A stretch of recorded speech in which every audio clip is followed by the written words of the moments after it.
Welcome to Understanding Wildfire with Professor Monks. Today's topic, fire safety. 100 years ago, the wildfire threat that preoccupied fire officials in the United States was the threat to natural resources, especially timber. You'll remember Gifford Pinchot and his desire to conserve resources for future generations from the greed of the growing industrial economy. Today, while the possibility of valuable timber being burned is still an issue, fire services are much more focused on the threat of fire to homes and the people who live there. When homes burn down on a wildfire, many people would call that a natural disaster. But those of us who study environmental hazards like to say that there's no such thing as a natural disaster. We're not saying that disasters don't occur or that all dangerous natural phenomena are created by human activity, though fires are often started by people. Instead, what we mean when we say that there's no such thing as a natural disaster is that a disaster, that is, a severe impact on human well-being, is the result of a combination of the severity of the environmental hazard event and the affected society's vulnerability. Vulnerability refers to a society's ability to deal with changes in its environment. Factors like poverty, mismanagement by political leaders, and social inequalities can make a society, or certain subgroups within the society, more vulnerable to a hazard, whereas other societies or other subgroups are less vulnerable to the same hazard. Nature alone can't cause a disaster. Consider two major earthquakes from back in 2010. In Haiti, the earthquake was a 7.0 on the moment magnitude scale, which is the updated scale that replaced the familiar Richter scale. In Chile, the earthquake was an 8.8 magnitude. Because the moment magnitude scale is logarithmic, the Chilean earthquake was almost 100 times stronger than the Haitian earthquake. But in Haiti, 230,000 people were killed, whereas in Chile, only 531 people died. The difference is that Haiti was more vulnerable. For example, buildings were not built up to a high standard, so they collapsed easily. The government lacked the money to get effective aid and first responders to affected areas.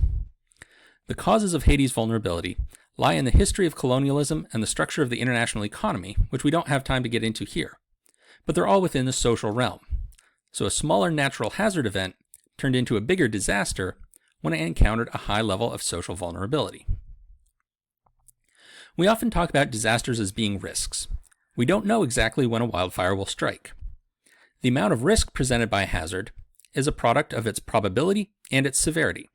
That is, it's a bigger risk if it's more likely to happen, or if it causes more harm when it does happen. From an accounting perspective, all you have to do is multiply. A 1% chance of losing $10 is the same in the long run as a 10% chance of losing $1. But in practice, people and societies consider a lot more factors than just probability and severity when deciding what hazards to worry about. For example, smaller but more frequent hazards might be easier for society to cope with and rebuild from. There's a whole field of risk perception in psychology, sociology, and geography that is dedicated to understanding why people care about some hazards and not others. Conflict can arise when fire services and the residents they are supposed to be protecting have different perceptions of the risk or of the trade-offs involved in choosing certain strategies to reduce risk. There are a number of strategies that fire services can use to reduce the risk to homes from destructive fires. We can divide them into things that can be done before the fire, during the fire, and after the fire. Before the fire, fire services focus on reducing fuel loads. Less fuel means fewer and less intense fires. Fuel is by far the easiest leg of the fire environment triangle to modify. There are two main approaches to fuel reduction: mechanical thinning and prescribed fire. Mechanical thinning involves sending workers in to cut down and remove vegetation that can become fuel for a fire. Thinning may be done across broad areas, or it may be done along lines known as fire breaks. A fire break with little fuel left in it becomes a kind of wall that can stop an approaching fire. There's a lot of debate about whether commercial logging, that is, logging carried out by companies seeking to profit from selling wood, produces effective fuel reduction.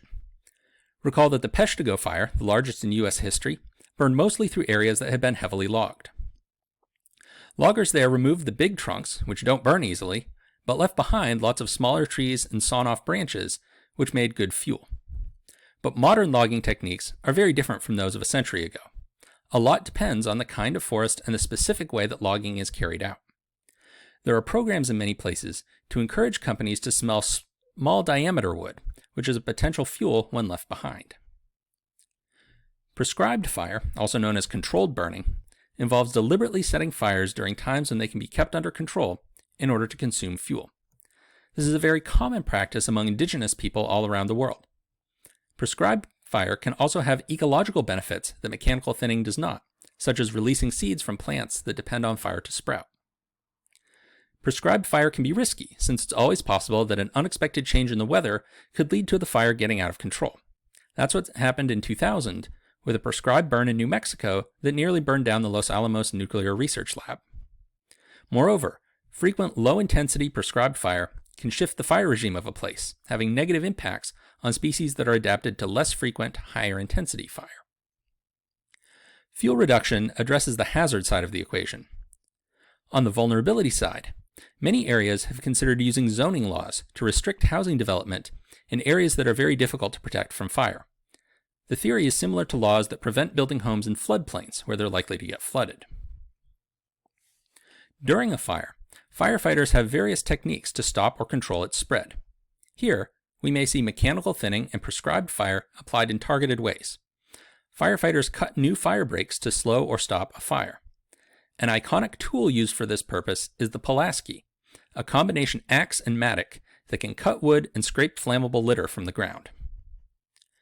When prescribed fire is used during a wildfire, it's referred to as backburning.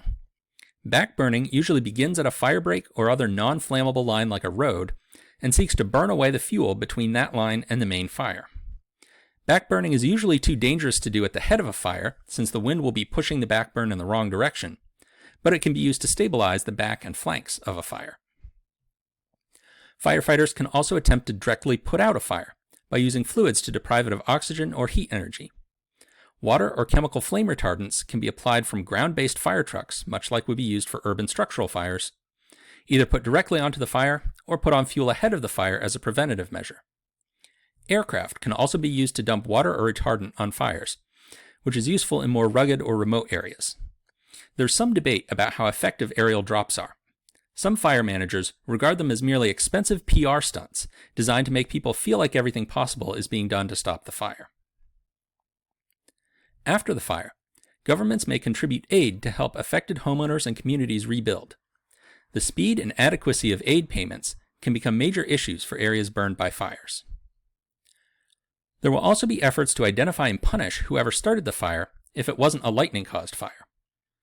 We'll talk in a later lesson about arson, which is the deliberate starting of illegal fires.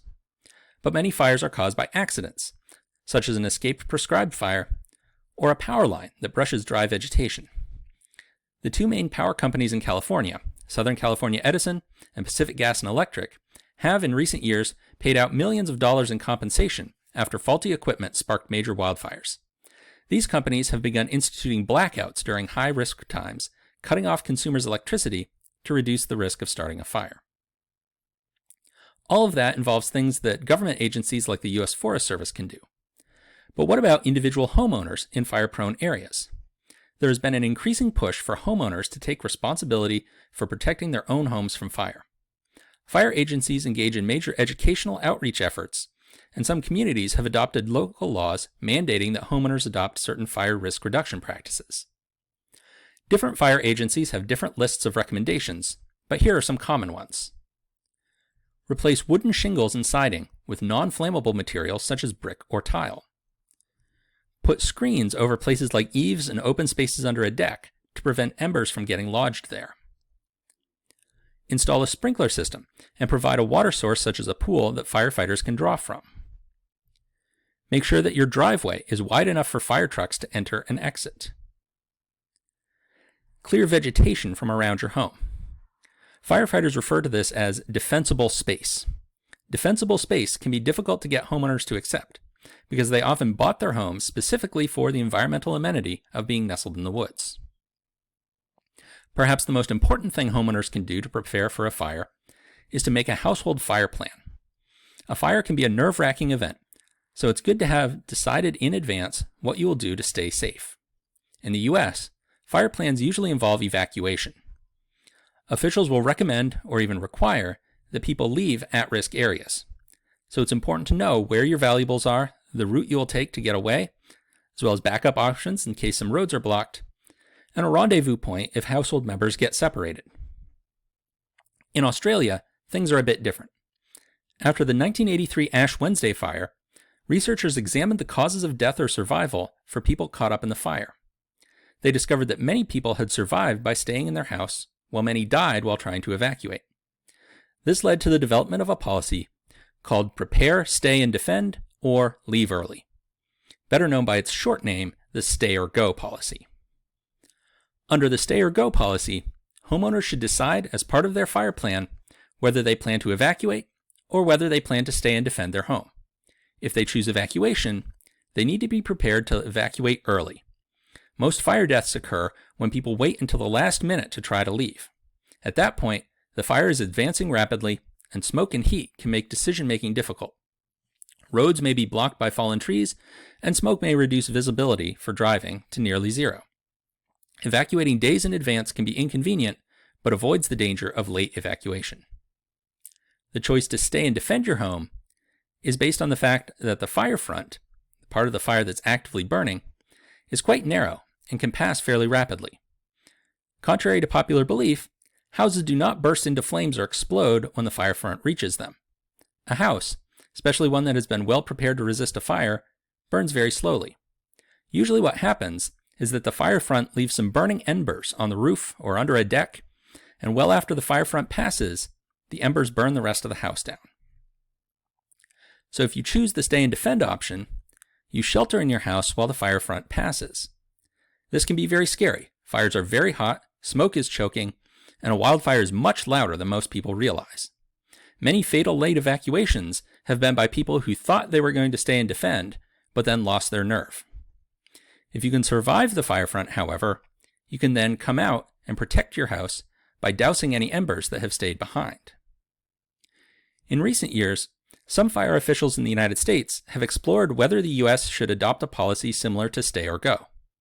While the research supporting it is solid, and it's appealing to many Americans' individualistic desire to protect their own private property, no jurisdiction has yet taken the plunge to officially endorse the idea of staying and defending.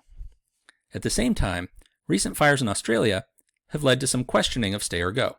Fires like the Black Saturday fires in 2009 and Black Summer in 2020 were much larger and more difficult to survive than Ash Wednesday. Huge conflagrations driven by unprecedented heat and drought may make staying and defending a poor choice in an era of climate change.